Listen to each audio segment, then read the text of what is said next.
about. So Bread Cleethorpes, if you tweet tonight at hashtag Bread Cle, I think a few of the other events we haven't really sort of said about which hashtag to use, so it's quite difficult then for us to follow where it is. So if you could tweet using that, that'd be brilliant. So what is Bread Cleethorpes all about? It's about collaboration across the sector and all the works in education. It's about local voices, really giving them a pedestal so they can share their experiences and their expertise. And finally, it's about education. It's about the literature. It's about the experience working within the sector, and so on. And it is also about, and if we look at the hierarchy there, it's also about the brew too, which of course can be alcoholic. If that's what you drink. So I'll stop sharing, and then I'm going to pass on to Mary, who's going to be talking to us tonight about the good, the bad, and the ugly, which we're dead excited for. Well, thank you very much indeed, Jake, and great to be spending an hour with you this evening, yarning about some good stuff that is going on in education right now. So I regard this sort of thing as a conversation, if that's okay, colleagues. I will be pausing every now and then and saying, please disagree. I'm really keen, as a general rule, that there's respectful disagreement. And the reason for that is that I just don't think any one person has the one answer to anything. And, so I share some of my latest thinking, but I reserve the right to change it at any point when either better ideas can be incorporated or someone challenges me and I do change my mind. But I'm a firm believer that you only grow professionally if you take on board people who are disagreeing with you and incorporate their ideas where they make sense. Otherwise, we're just stagnant. So I love it when people disagree. I don't think it happens nearly enough. So anyway, I'm just going to share a few thoughts on what I think about the good, the bad, and the ugly as it currently stands in relation to the curriculum. But what I would say by way of introduction, it does drive me potty the way some quarters, not those involved in the deep work of the curriculum and people working in schools, some quarters are talking about the curriculum as though it's a new thing. It's like as though nobody's been doing anything on the curriculum like forever. I mean, completely bonkers. And so the schools have always been doing stuff on the curriculum. So that does make me mad, but there's no doubt that it has gone up the agenda. The discussion about what constitutes a good curriculum has gone up the agenda. And, I do think that is a good thing. And, for someone like me, I've been thinking and working on the curriculum since I was an NQT in the early 90s. So that is coming up to 30 years now. And that was kind of by default because I was working in Suffolk, and we had a great local authority advisor there, Jeff Hundleby, and he used to bring groups of people out of school to work on new materials to develop what would be kind of booklets and schemes. Now he was way ahead of his time, and so to thrash out those ideas, he pulled some of us out of school, and I was very lucky to do that for my NQT year and was involved every year for about 10 years, and then I was very lucky. I then became the advisor myself, so I continued doing that work. So I've always been really, really interested in the stuff of what's offered to children, because I have to say, in that process, it wasn't all neat and tidy. Some of what we produced was pretty naff, frankly, but we found that out pretty quickly when we trialed it with kids. But some of it was good, some of it was really good, and so I learned from that the power of minds meeting minds and thrashing stuff out, and the power of respectful disagreement as well. And Jeff was very good at sort of setting the scene for that.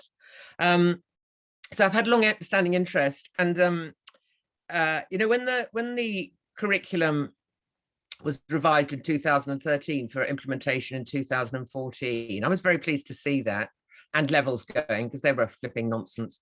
I mean, they became something for which they'd never been intended, completely mutated through various national structures, like strategies, like APP grids, like the DFE transition matrices. They were never intended for that. So it was a good job that those all went. However, there's a legacy of those, but we'll talk about that a bit later. So it seemed to me it was cleaner, it was sharper, and overall it was good. I mean, nothing is ever perfect. So, some subjects, have hardly got anything in them, takes about 30 seconds to scan them. I'm looking at you, Art. But that gives actually quite a lot of freedom. And I do think that most of the national curriculum programs of study as they've been defined are actually good. I think history is quite cumbersome, but that's because Michael Gove got his mitts on it. But even that, I think it is manageable. So I think it's been a good thing. But I got really interested from about 2015 or so, and actually, well, how is that translating into practice in schools? And so that's when I started blogging and writing about it, because I just wanted for myself to draw my own thinking and understanding together. And so that's why I wrote the book on the curriculum. So I've had a long-standing interest in it, and it's a source of great interest and delight to me. I also happen to think that the current focus on the quality of the curriculum nationally, as well as within schools, is a good thing. And I also think it's helpful that it's a focus within the latest framework as well. But I think we should be doing this work for its own sake, because it is important.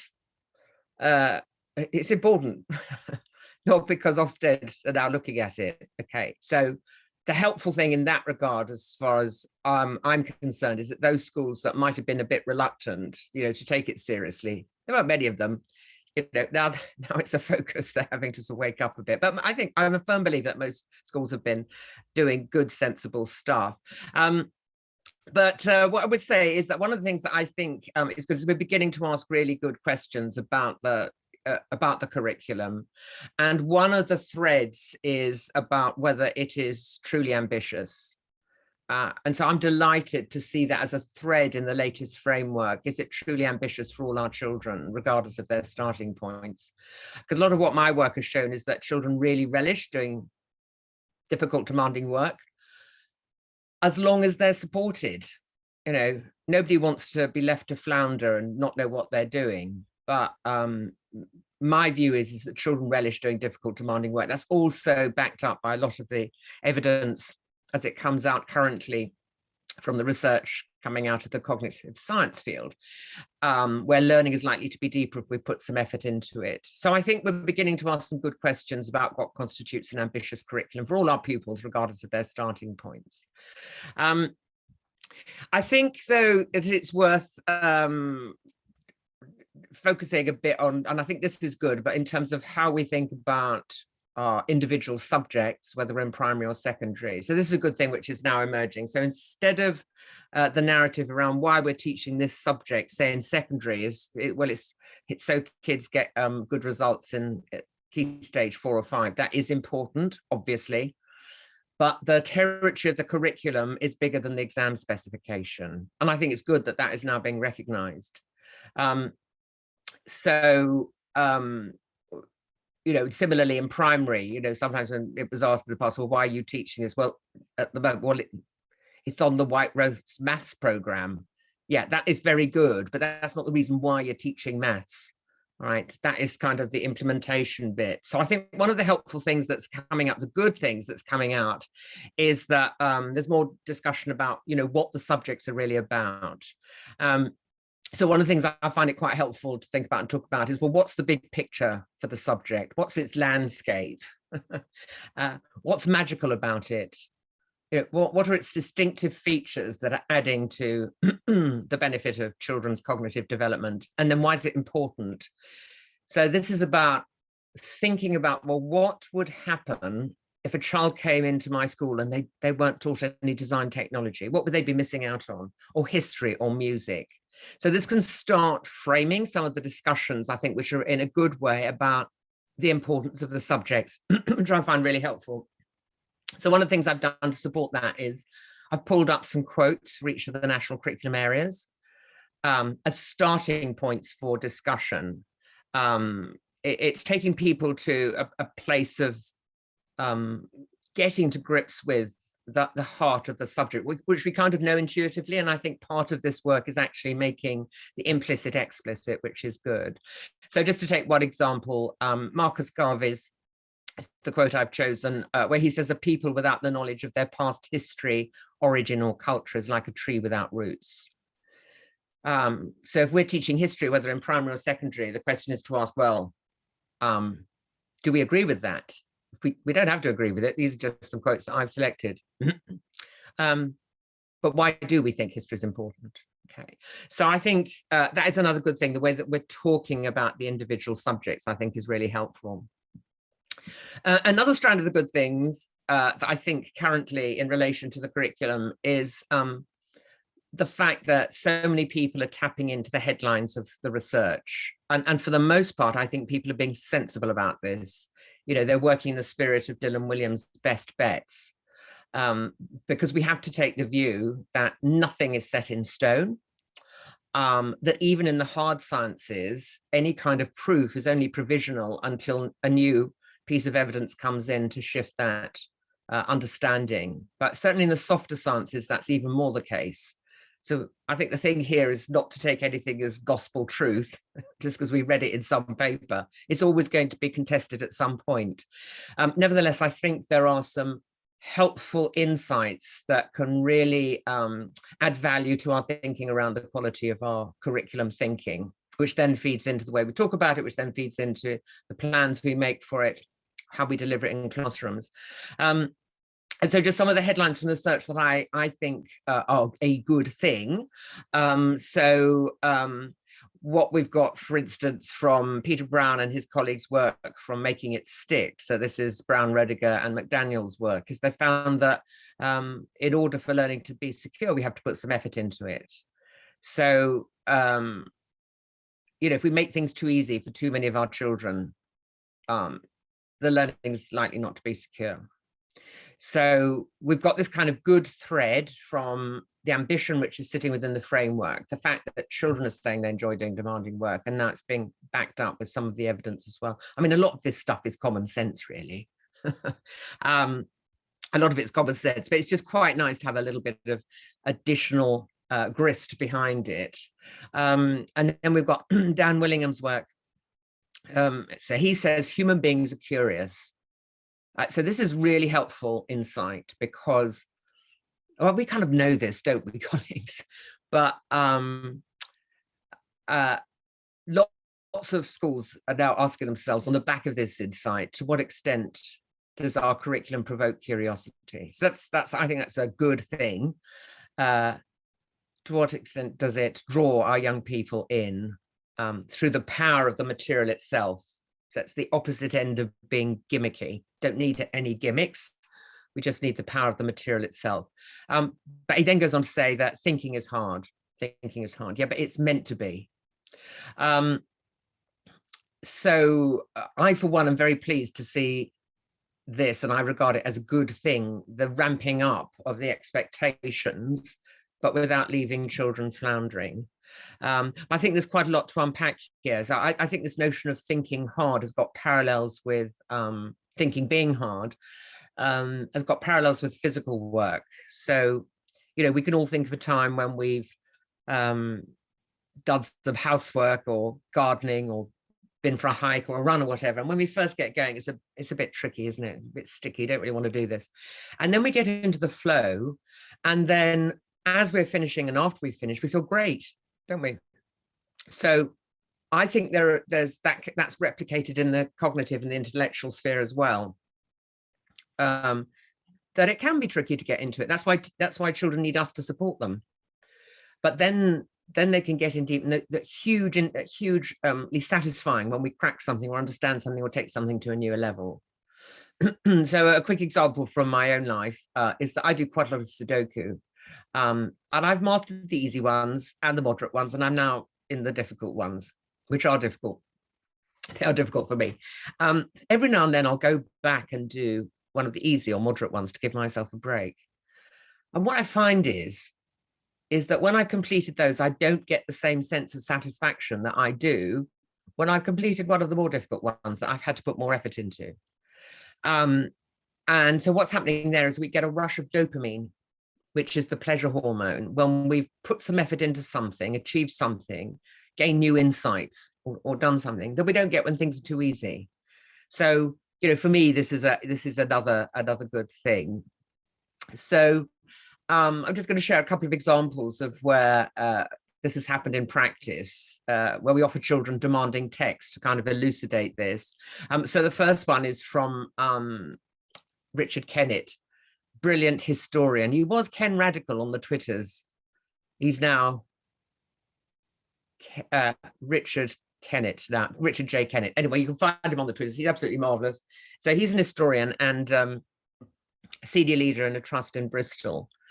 And so this notion of demanding work, but not leaving children floundering.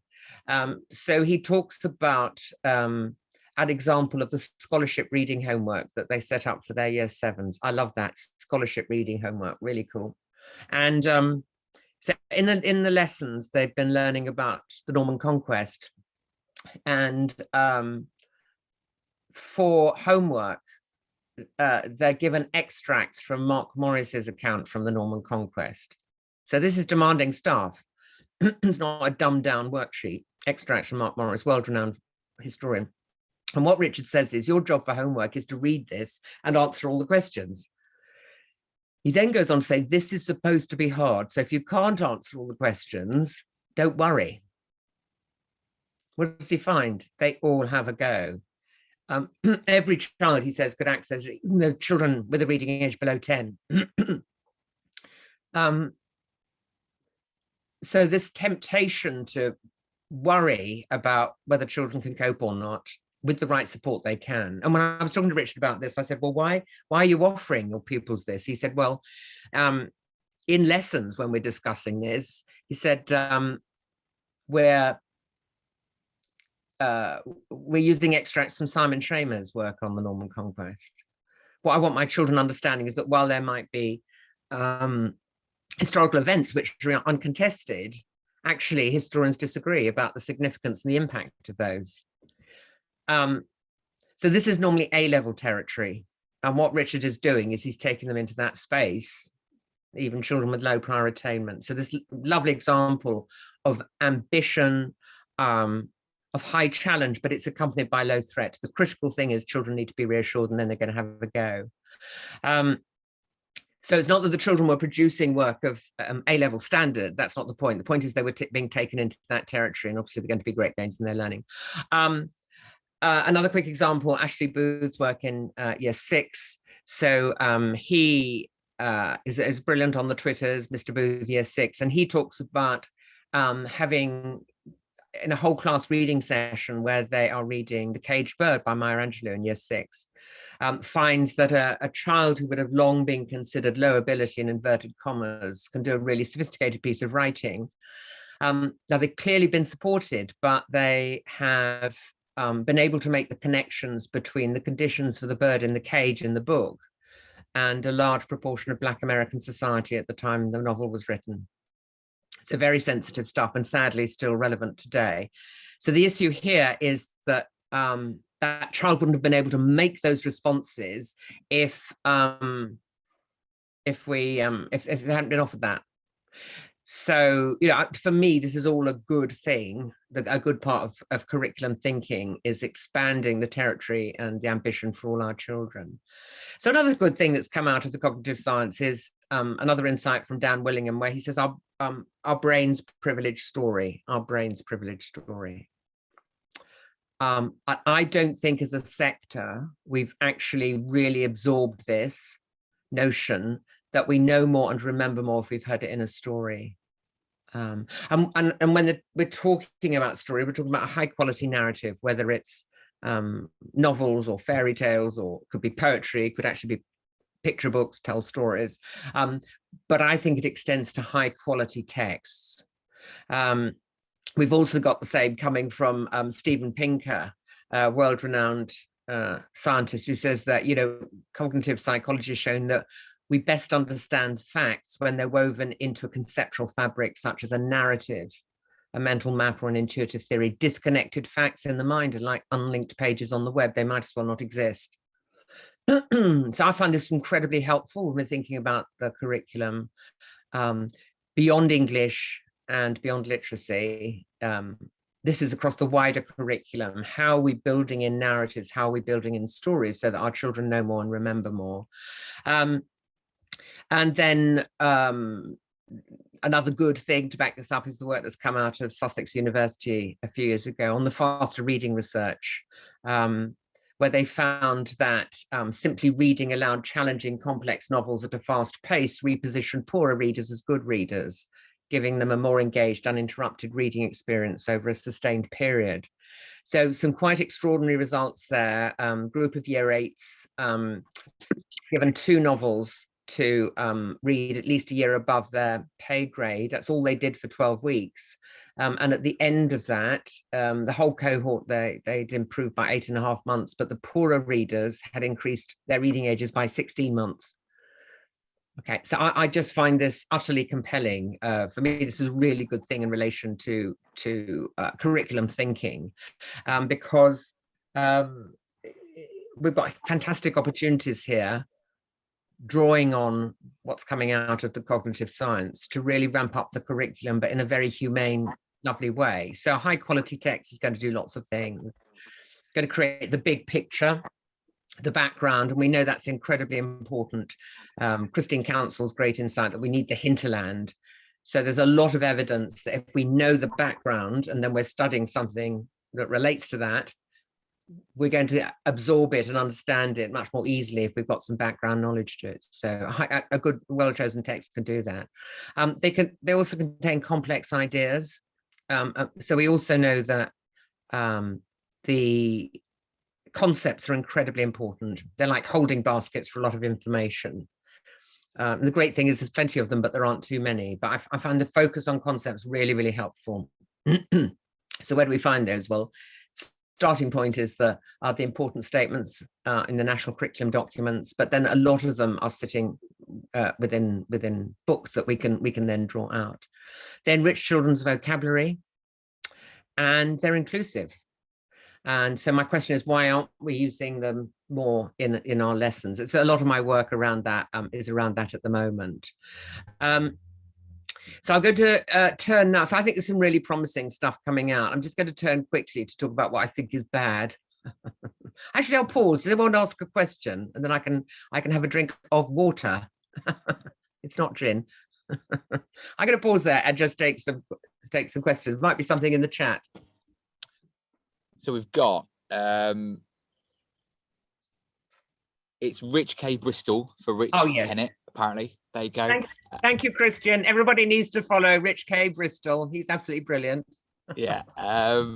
Robin said hypnotherapy background supports storytelling narrative. And then Shireen, in fact, we've chatted to Shireen before about it. Said, yay for concepts, a game changer. Yeah. So we're going on to the bad next, are we? So I think I'll hold fire with some of my questions then. If any of the attendees have got any questions, just put them in the chat box. Do ask some questions now. It's nice to disperse it. Otherwise, it's just a monologue from a mad old bat up a mountain. So I'd be delighted to take some questions. I'm happy to go on to the bad stuff. Don't worry. I won't go till I've dropped the bad stuff. And don't get me started on the ugly. Oh, this is it. Is that the third? Is that the last third then? The ugly? Yeah, the good. Oh. So I've done the good. Tick that off. I've got a few things to say about what I think is bad. Now I've got some stuff to say what I think is ugly too. All up for debate. Just my opinion. I'll ask a question, Mary, because people seem reluctant. How, like obviously I've spoken with you many times about reading and the importance of it. How would you convince a teacher that's reluctant? Like how you've got a teacher that says, my group can't do that, they can't access it. What strategies can they deploy to really embrace this idea of having the students read? Right. So, well, they need to be shown the headlines of the evidence, but we have to share this stuff without making people feel bad. It's never a blame game, because guess what? We're all doing the best we can with the information and resources we've got. No one's setting out to do a rubbish job. And so quite often when people are pushing back, it's the lack of confidence, right? So it's always about just offering this and saying, what if? But there is some quite compelling evidence that there is work we need to do. So for instance, I don't know why as a sector, we're not hanging our heads in shame that over 1/4 of our children don't reach the expected standard in reading by the end of year 6. for me, this is a national disaster.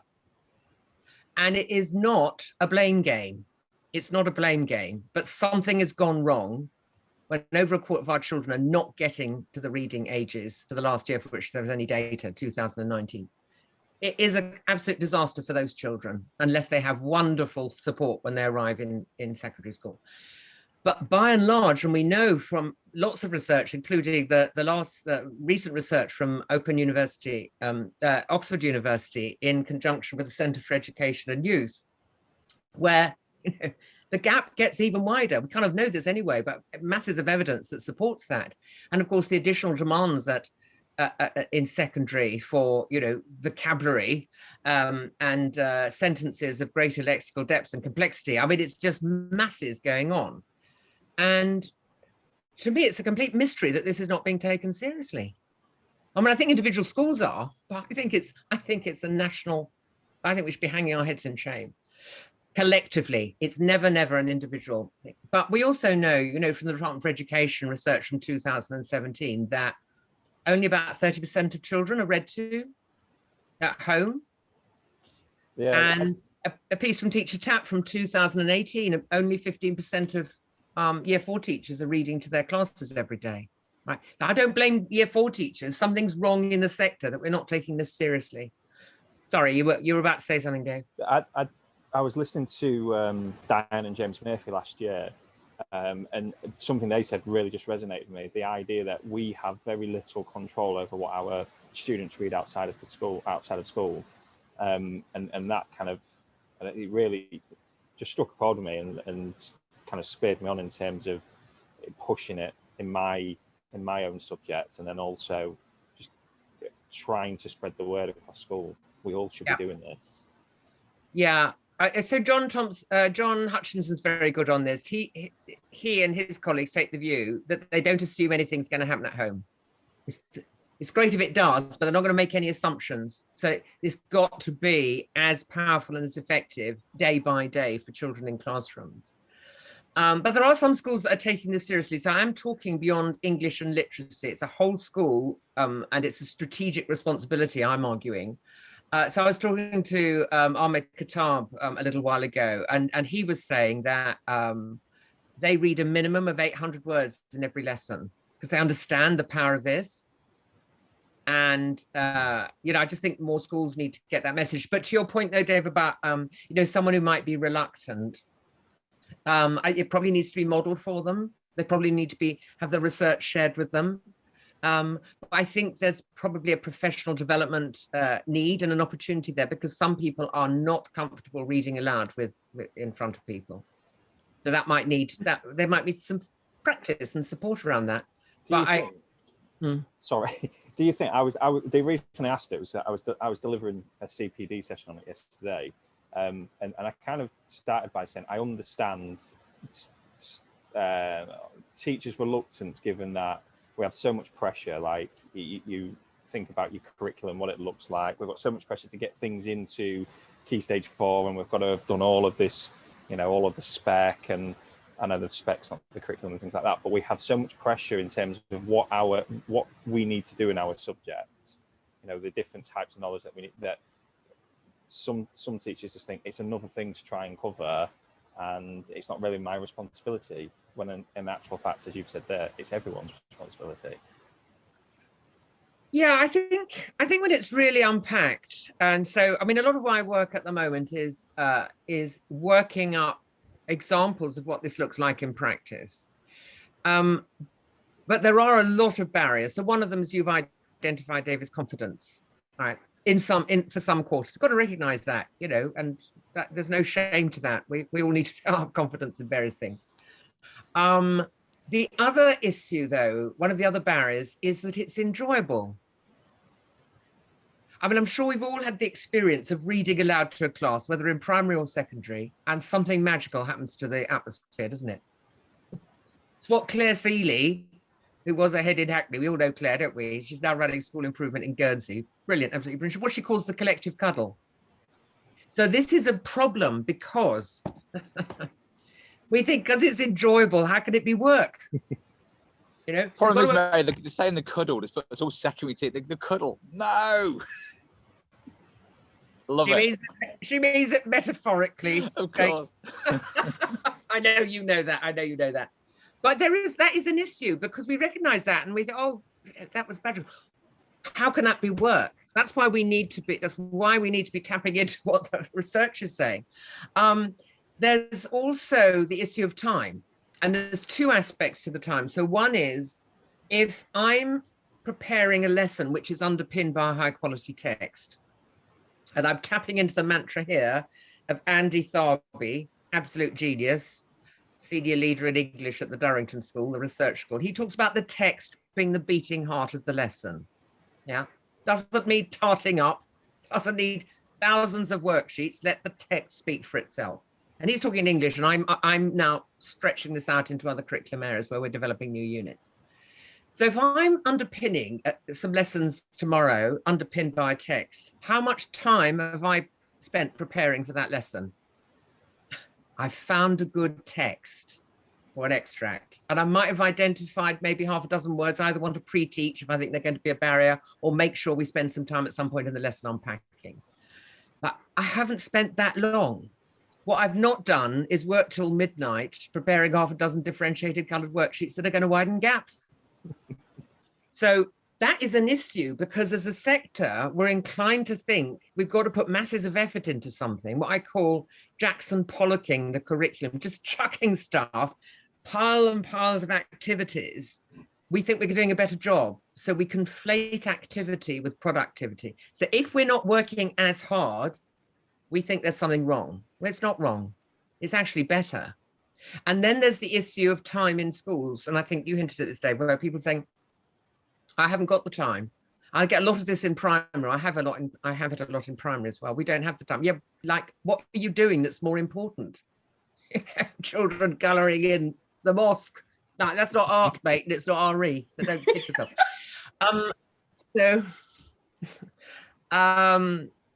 And then so that's a problem too. The most serious problem, I think, the biggest barrier, I think, to this is evidence.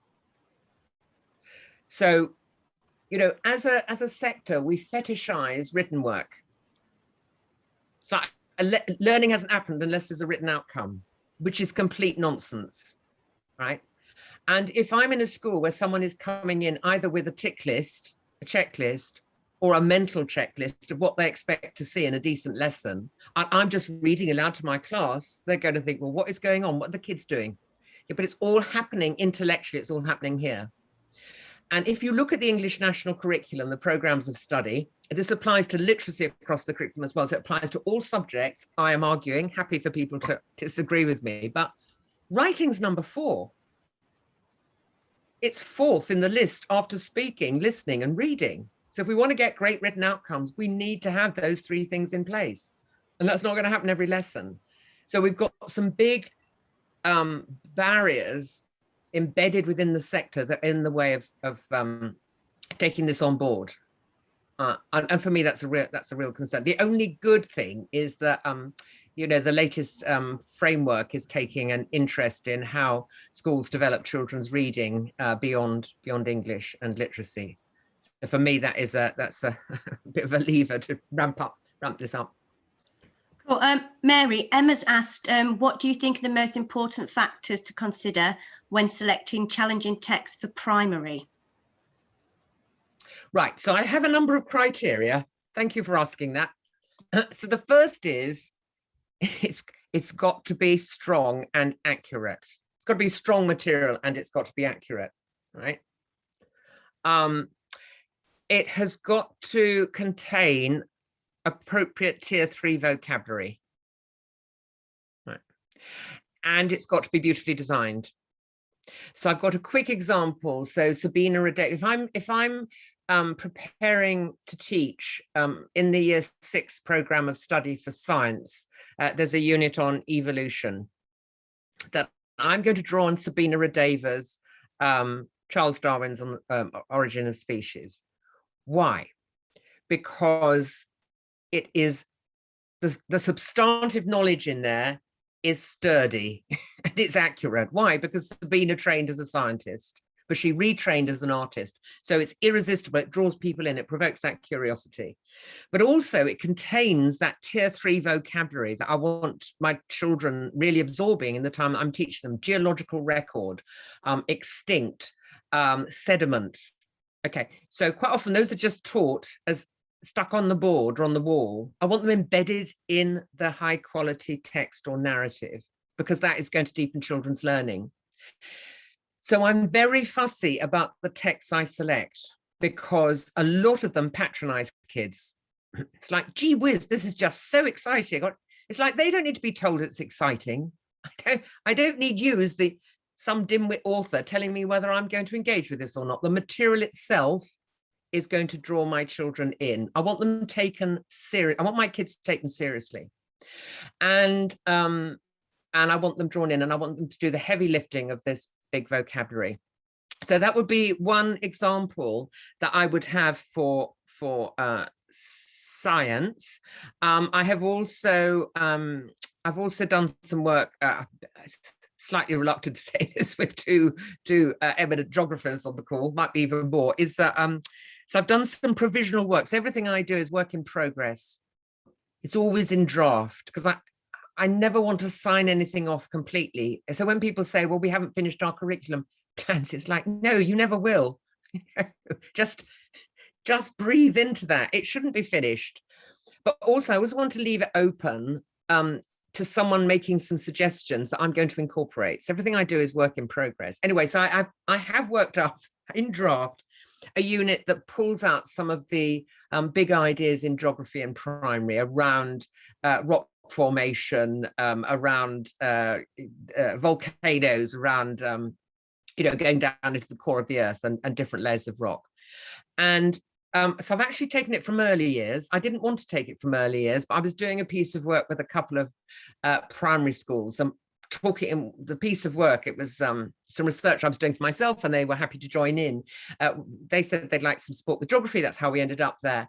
And I said to these two schools, right, well, if I find a couple of decent texts for Key Stage 1 and Key Stage 2, and I just said, I think I'll leave early years till later. And one of the heads, quite rightly, she said, no, you need to include early years in this. She was quite right. It was me trying to dive out of it, because it wasn't exactly my first discipline. She was quite right.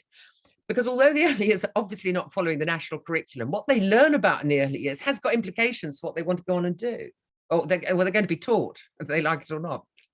Anyway, so I did go to that. So I've selected from Shirley Hughes, The Pebble in My Pocket, selected a lovely poem in there, which actually has children jumping in puddles and rocks and stones and pebbles and things. And then we found some lovely activities and some additional learning that built on that.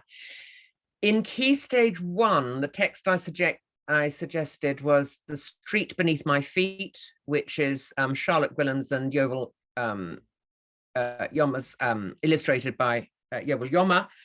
Absolutely fantastic book, which fulfills my criteria of being utterly irresistible visually, sophisticated language from which I can then draw out some learning.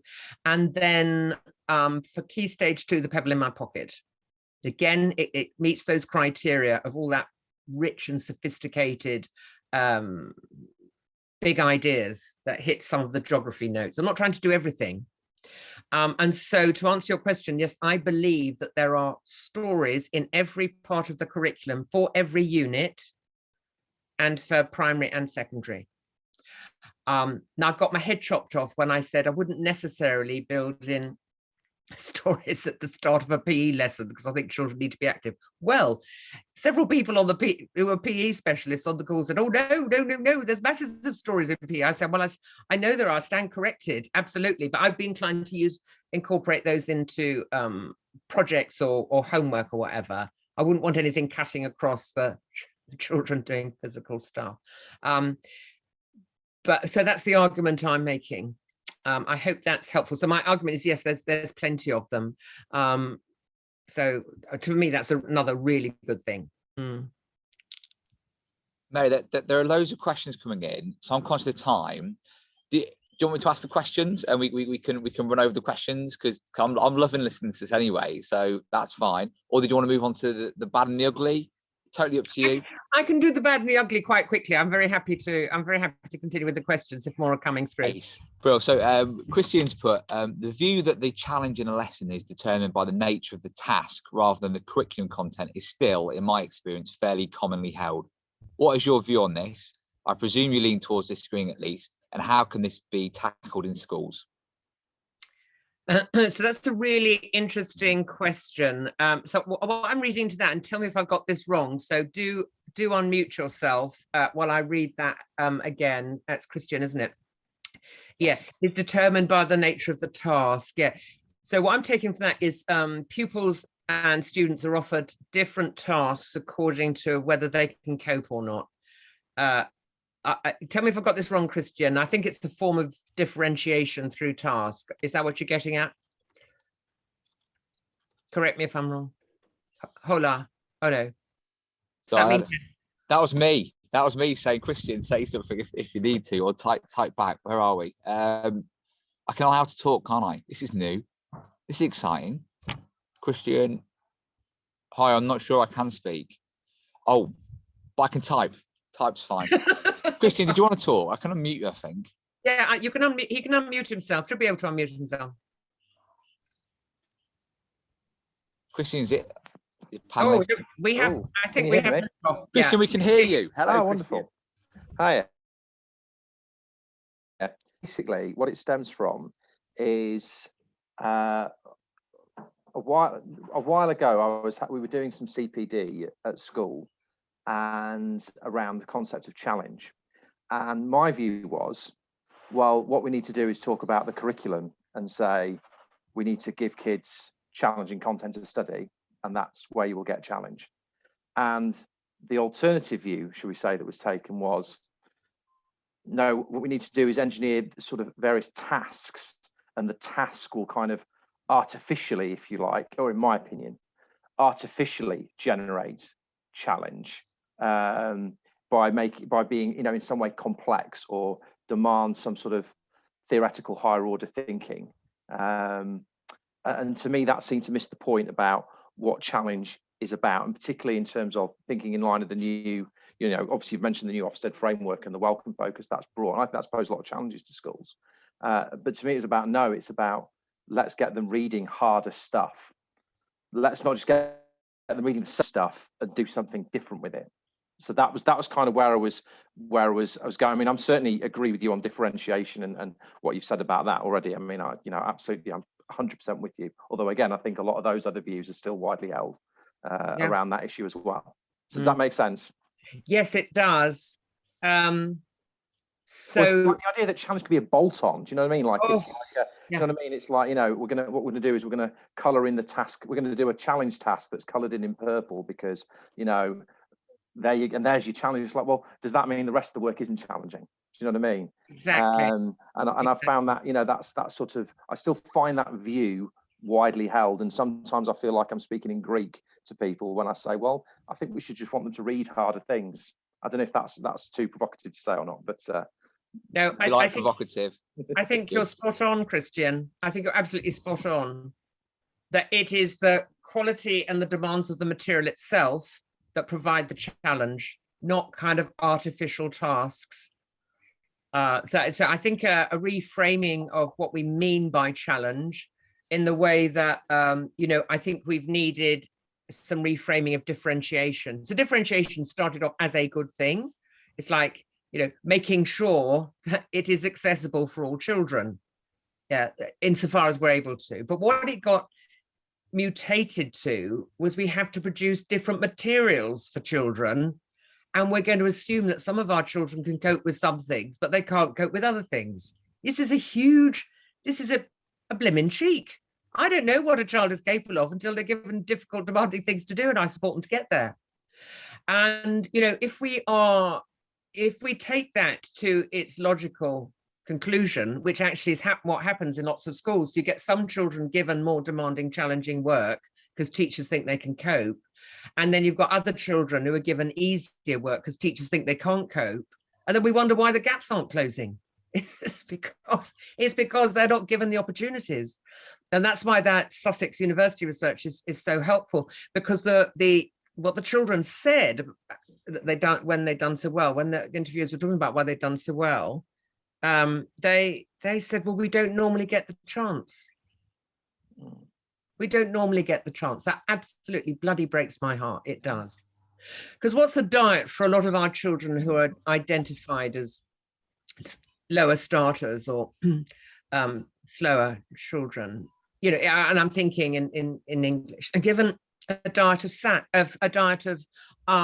phonics and decoding and SPAG and leveled readers, all of which are necessary, but they're not sufficient. And then we wonder why these gaps aren't closing. But the other thing that really concerns me about this, about only some children having the right to have more demanding work, those children that are put on bottom tables, for instance, in primary, or bottom sets in secondary, a high proportion of those children have pupil premium funding. And, you know, highly contested as they are, IQ and intelligence, I simply refuse to believe it's linked to postcode or parental wealth. And yet again, you know, we're asking ourselves as a sector, we've got to narrow these gaps. You're never going to narrow them unless you give them some rich stuff. So, Christian, I think you've hit on something really important. And so this artificiality of challenge, I think, needs to be unpacked as well. Let the material sing. And so one of the things around this, when we try to artificially bring up challenge, is, you know, we have, it leads us into differentiation again, actually, or we add something else on, instead of letting the materials sing. And so quite often, you know, we're drawing down dodgy material from the internet to fulfill this, complete and utter waste of time, instead of letting the authentic materials sing. And what I'm arguing is there's authentic material, whether it is high quality text, whether it is art and artifacts, whether it is in STEM or whatever, we go back to the source material. That's what children need, and that is intrinsically challenging. So as you can tell, I feel really strongly about it. Thank you for bringing that up. And I would just say you are right, Christian, you are right. I appreciate that. Thank you. I think a lot of it comes back to exercise book culture as well. Do you not think, like, you know, if we give difficult work to lower attaining kids, they're going to have a scruffy looking exercise book with half finished tasks. And then when you get the inevitable book scrutiny, it's going to be, oh, well, they're not finishing the work's too hard. You know, it doesn't look very nice, does it? You know, and they've probably got a few sheets that are not glued in properly and all things like that, rather than actually understanding that I think it's quite messy, isn't it? And, you know, as part of the process is getting to grips with hard material is struggling with it, you know, to begin with. Yeah, so I think you're absolutely right. So expecting everything to be pitch perfect in children's books is completely potty. You know, learning is not linear, it goes backwards. So we want a finished product at some point. That's not unreasonable. But to get there, you know, there is going to be, you know, some note taking and whatever. I tell you what I think is quite helpful, which has come out of the primary sector. And I think there's implications potentially for Key Stage 3 as well, are double page spreads. So children summarizing what they've learned in a unit, distilling what they have and you know, making sure that it is presentable. And then you can have lots of note taking and rougher stuff leading up to that. So Paul Watson's very good on that. Paul Watt 5 on the Twitters is excellent. And so is Emma Stanley, Miss Stanley Year 6. Thank you. No, we've got a few other points. Like if I just mention what Tom's put, with regards to the reading, is it possible teachers are reluctant to read lessons because it looks like nothing is happening? The hangover from active lessons, and I think this refers as well to what you said earlier about the obsession with children making a mark on a page and writing. At level. Yeah. So I mean, my point is, I'm topping up the water, not the gin, is that it is active, but it's like active intellectually. They don't need to be doing press-ups to prove that they're active. You know, these are mental press-ups, but yeah, that's a really valid comment. This is why we just open up these conversations, really. You know, cognitive active. Who am I quoting there? So someone said about, you know, students to be cognitively active in the lesson. They are not physically. We're not running around the room here. It's not a P lesson. Look. No. Did you want to go on to the? Do you want to go on the bad and the ugly now? I want to really listen to Mary rant about the ugly, if I'm honest. Sorry, I didn't catch that last bit, Jake. I'm quite looking forward to you having a rant at the ugly, if I'm honest. Okay. Yeah. So I'm on the bad now. All right. I realise I've only got, there's 10 minutes. We need to take some questions. So some of the stuff that I think is getting in the way, we've already started tackling some of this. But the point is that as a sector, what I think is bad is we don't stop and ask ourselves what we're going to stop doing in order to do things better. Right? We just keep piling more and more on, and we wonder why people are exhausted and why we haven't got time to do some deep work on the curriculum. So I've got my hit list of the things that I think need to be exterminated, basically, or completely reframed. So one of them is meetings. I don't mean meetings that colleagues are having now or have had over the last year, because those relate to safeguarding. Basically, anything to do with lockdown is safeguarding. But when we're back to normal, you know, how are we using meetings? Most meetings could be covered in an email. Those meetings really need to be used to be talking about the substantive stuff. And plenty of schools are doing good work on that. The next one is marking. Marking is a complete and utter waste of time, colleagues. We need to stop doing it. If we want to release teachers' time to do purposeful work, stop the blimmin' marking. So Dylan Williams got a brilliant quote where he says, he's estimated that if you factored in teachers' time, in England, the time they spend on marking or on feedback, it's 2.5 billion quid. And it has no discernible impact. It's the biggest public relations exercise in the history of education. And he's right. So why aren't we using things like whole class feedback sheets? We do that because it's far more effective, you know, for the next round of learning, not because to save time. So quite often the stuff that we do that is worthwhile and has the greatest impact, drawing on the Pareto principle, the 80-20 rule, the small amount of things that have the greatest impact, they take us less time, right? So we've got to stop thinking we've got to be busy the whole time. You know, let's have a life. The next one is data. Internally generated data is neither valid nor reliable. Got to stop using it. Don't get me started on flight paths in secondary. A very bad thing. Flight paths are a very bad thing. Putting limits on kids' learning. My view is very simple. In secondary, why don't we just have a target for every child to hit a 9? But at key stage 4, what would happen? What would happen if we set every child a target of your 9? Because they don't need to know. Now, they're not all going to hit it, but you bet your bottom dollar more of them will. So the targets are very limiting. Also, they're simply not valid enough. And you know, holding teachers to account for internally generated school data it actually is counterproductive. It does not move. It doesn't increase outcomes. What increases outcomes are teachers having the time to develop, you know, their subject knowledge. So we've got to dump that. Most tracking systems are not tracking the right things because the curriculum itself is now the progression model. So I get shot of that. And we need to be looking at what are the products, what are the things that children are producing that give us insights as to whether they've learned what we intended. So I've got, you know, there's lots of much more reliable things that don't need numbers. So that's some of the bad stuff that I think we need to get shot of. And then the ugly. So one of the things I'm concerned about is that what lands on children's desks sometimes bears no relation to what we say in our intent and implementation discussions. Right, so we've got all this ambition, and we've got it, and actually a lot of what lands on children's desks they have to do is not good enough. It's not good enough. It's downloaded worksheets from the internet, often of poor quality, and so I really resent the ugliness of those. And often they're inaccurate. There are some horrendous ones in my own field in RE. But I don't blame teachers for drawing this down. I mean, I'd be tempted to turn to dodgy websites, which have, if I didn't know that they were dodgy, but where there's been no quality assurance around them. If I'm in a school where if it moves, I have to mark it. If I'm in a school where I'm having to put in dodgy data every 2 minutes. If I'm in a school where I'm having to work till midnight preparing half a dozen differentiated coloured worksheets that are going to widen gaps, of course I'm going to turn to some dodgy websites because I don't understand they're dodgy, because I don't know any better, because my leaders have not given me the time to find out stuff that is better. And so one of the things I'm arguing is that we go to high quality sites that provide authentic, accurate resources and are beautifully produced. So things like the British Museum's Teaching History in 100 Objects, in my own field, the Museum with No Frontiers, or the Khan Academy. There are masses of fantastic websites out there that nobody has to pay anything for, and we use those instead. So that's one of the things that really concerns me about the ugly. I think as a sector, we're not nearly fussy enough about what we offer our children.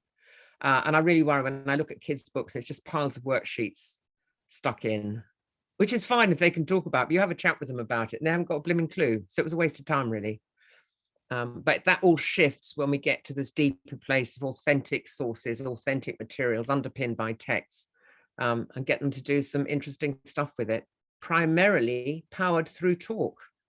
That's a whole other session. So that's a whistle-stop tour of what I think is bad and ugly. I'm going to finish on a good note, because it's always good to finish on that. I am very optimistic that I think I see a lot of people getting excited about this work. And my only thing is, people have got to pace themselves. It's not something we beat ourselves up about or stay up till midnight to do. It's a space of deep reflection and reading and talking. Thank you, Mary. Thank you. So if you got any more questions, attendees, just pop them in. It's getting really dark here now, by the way. And it's freezing. And I turn the camera off and my hood up, but I don't think it's appropriate really for it. I know when the sun goes down, it is cold, yeah. Yeah, this is it. Let's have a look. So we've got Christina's asked, on data, is there any value of sharing with students a target that's higher than their current working level, but achievable to encourage and motivate them?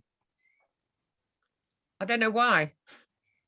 I just think it's a waste of time. Where's that target come from? Mm-hmm. Because there's a lot sitting behind here, because most secondary schools are basing those targets on Key Stage 2 data when those are available, and they will be available again, also backed up by CAT scores and reading scores and other tests that are done in year 7. Now, I'm a child whose grandma died a week before I took my SATs. I then turned up in the secondary school, and I've had flu the week before the CAT scores are done, or whatever tests are being done, and I'm still sad about my grandma. But I'm actually a high performing student, but that is all deflated. So on the back of that, the most I can get is a 3 or 4 is what the school's predicting for me. For me, this is absolutely criminal. And if you look at the FFT stats, you might have these estimates. Schools have got to stop talking about them as targets. FFT have never produced targets. They are estimates. I've been talking about this for about 20 years. Absolute nonsense. Anyway, so but in their data, children have completely different starting points and end up in completely different areas. It is so, it's useful to have them as a discussion point, but I just think cut out the middleman and have them all as targets for 9, knowing they're not all going to get it. I just don't see the point of giving them targets. We need to know what they're aiming for. I mean, I've always told every child they were going to get a top grade. They didn't all get the top grades. But otherwise, it's unwitting, sort of kind of unwitting bias, unconscious bias, thinking they can't cope. I'm teaching them all so they're going to get the top grade. Makes it much simpler. And I would say the same for primary as well. Why aren't we teaching as though they're all going to get 100% in their reading? And of course, if you're choosing the curriculum as the challenge rather than the task itself, and the differentiation, actually watering everything down, etc. Well, actually, target grades are irrelevant anyway, because you've got a group of students in front of you. You believe they should be accessing this, so it's just about getting them up there, isn't it? In that lesson. Yeah. So, Christina, I hope that answered the question. Christina's input: movable targets based on teacher assessment of current levels, or can we not assess this accurately enough, not based on historical data?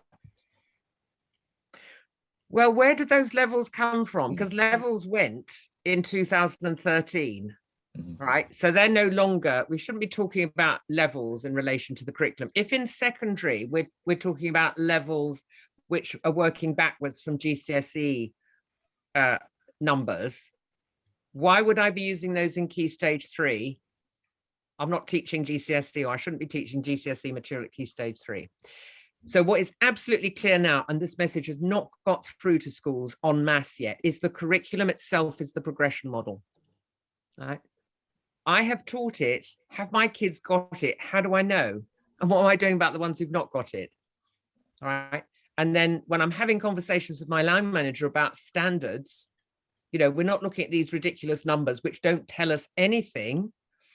I'm looking at samples of children's work across their profiles. Some of them will be high priority attaining with pupil premium funding. Some of them will be SEN, have an additional need, but high cognitive functioning. Some of them might be the lazy toads. We've all got some of them, haven't we? And what am I doing about them? So we're just talking about samples. That is a much richer conversation about standards than whether I think in year 8, you know, they're at whatever level or not. Sorry. So, Mary, I'll say then. So, what's your opinion of using GCSE exam questions at Key Stage 3? Well, why would we do that? Why would we do that? It's utter bollocks, colleagues. It's utter bollocks. I'm not teaching them GCSE material. So why would I give them practice stuff or use that? Mm-hmm. So we've got to reframe Key Stage 3 seriously as the powerhouse, the intellectual powerhouse for Key Stage 4. But my heart breaks when I hear of children in year 7 being given AQA language paper 2 type questions to practice, in the mistaken belief that's going to get the better results 5 years later. It's not. It's just going to make them weep inside and want to slit their wrists. Yeah. And what they need is a really powered up literature base of loads and loads of lovely stuff. And this is one of the reasons why the curriculum's gone further up the agenda. One of the reasons is because there's been this skills, the development of skills has taken over from children knowing stuff. And so that's how you get this distortion of the curriculum with Key Stage 4 coming down as low as year 7. But the exams are important. But the point is that they're going to do better in their exams if they have this richer thing. And so no, it absolutely breaks my heart when I hear that. So I'm sorry, I feel so passionately about it. I don't want to make anyone feel bad, but I love it. Well, Mary, what you're saying there, because you said you quite like the new changes to national curriculum, etc. earlier, I think. But was it Tim Oates' review said that, and this is where it all gets so woolly. I think he mentioned that actually using GCSE exam questions is a good tool to assess the progress of students. Oh, now yes, he does say that. He says there are instruments that can be used that give us insights into what children know, understand, and can do. Now, he's not using that, as I understand it, and I have followed Tim's work a lot, and we've spoken on a lot of platforms together, is that he's saying that we can draw down from those to gain some insights and stretch children, but we're not using in that reductive way in order to get better results. And so he's a great believer in tests, as am I, low stakes stuff that reveal what children know. But he's certainly not using them in that reductionist transactional sense of giving me information about whether my children are heading for a 6 or a 7 in that process. He's using it to challenge them. And he's really good on talking about, we've got insights into whether children know what we've taught them through the things they produce. And it can be answers to those sorts of things. But so you're right to bring that up, Jake, but he is using them in a different way from the way some schools would be saying, well, that gives me information about how my kids are going to do 3 years down the road. No, it's perfect. It's always a good opportunity to get a soundbite from someone and write it down and quote. So it's not coming from me, you see. Christina just said, did I just make Mary swear? Well, I think you did. I mean, only at Berkeley, a night in with. I love it. And Christina said she completely agrees with Key Stage 3, by the way. It's just they're currently redoing their Key Stage 3 in science. So I think quite a lot of people just want the reassurance of what they're doing is how it should be done. Christina's doing a little happy dance now, which is lovely. I mean, it's 8:05. Are there any more questions from the attendees? I can't spot any in there. Lou, Dave, have you got any questions that you want to ask, or Kat or Lou? There was a good one from Robin, Jake.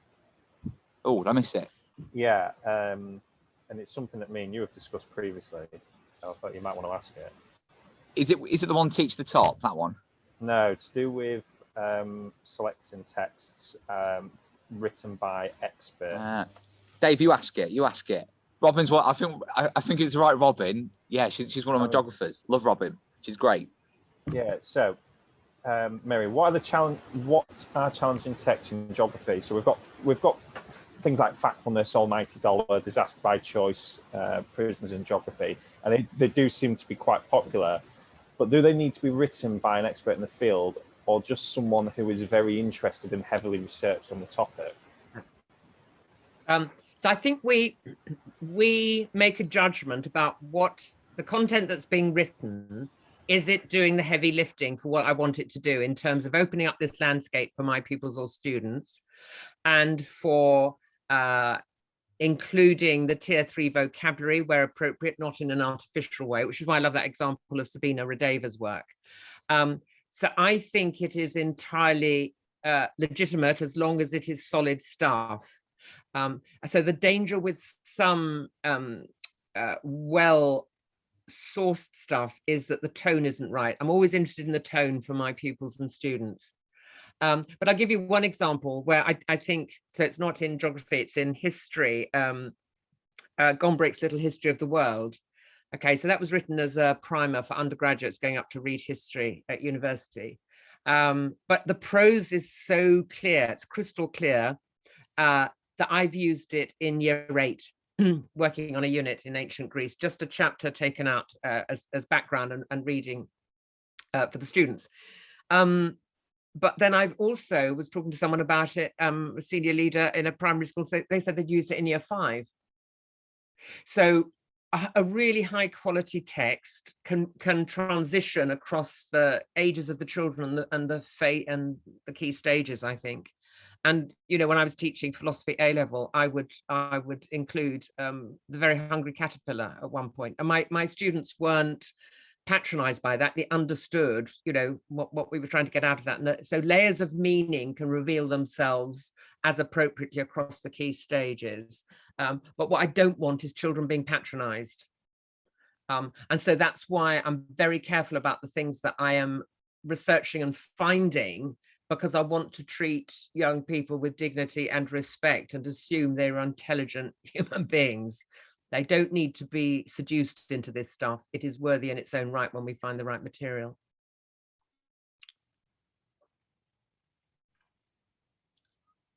Perfect. Thank you, Mary. So we just got a comment from Sarah saying, "Hi, Mary. I agree with the stress on targets in the UK. Many education systems in the world don't do them. They're still strong. It's definitely a hangover, to use the early word, of a previous system." Thank you for the point, Sarah. Yeah. Have I missed a question, anyone? Can you look? No, I don't think so. I'm scrolling back as well at the moment, and I think we've got everything, she says. So. Ace. Well, Mary, I've absolutely loved tonight. Hope you've enjoyed it too. Should we stop recording now?